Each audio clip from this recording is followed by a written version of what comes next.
Mga farmer, good afternoon, may hapon. Ngayon mga farmer ay nandito ako sa aking backyard na manukan. At kasama ko ito ating mga alaga dito. Ito ating mga uwak. Yan. At siyempre wala pa akong bra dahil karating ko lang galing sa ating tinatawag na trabaho. Dahil ako ay isang empleyado. At mga farmer, nandito ako sa aking backyard. Yan. Kakatapos na magpakain ng misis ko dito, kaya ngayon hindi na ako magpakain, ay nakakain na sila.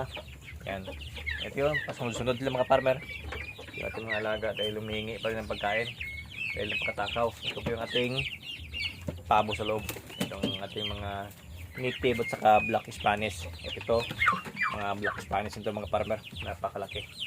Ito po ay mahigit isang buwan. Yan, napakalaki po mga farmer, parang mga uwak. Yan.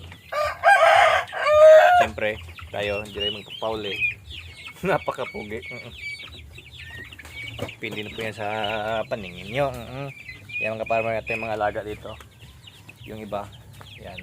Kung nakita nyo mga farmer, yun ay naper. Naper grass po yan mga farmer, ay paborito po yan ang ating mga alaga, mga pabo. Yan mga naper. Yan. Mga naper po yan. Tinali ko po yan kanina, problema nga lang ay palagi po nilang hinahatak, kaya nabubungkag po yung ating tali. Yan. So mga farmer, medyo marami-rami po yung mga alaga dito. Yung iba ay nasa likod, yung iba ay nakalabas doon sa labas ng bakod natin. Yan. Medyo marami-rami na rin at hindi na tayo nagbibinta. Pero ito mga farmer, itong ating mga breeder na ito ay may buyer na po ito dahil ito ay ibinta ko. Itong ating mga breeder sa loob, isang set po yan, mga 5 babae at saka isang bakla. Yan mga farmer.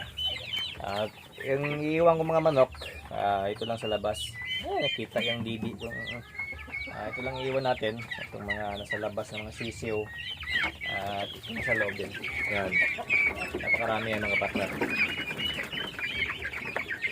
At meron dito yung mga cobra, ito mga farmer na mga manok. Yan. Oh, cute! Okay mga farmer, maraming salamat sa panood. Happy farming sa ating lahat. Mabuhay kayo hanggat kaya nyo. Thank you.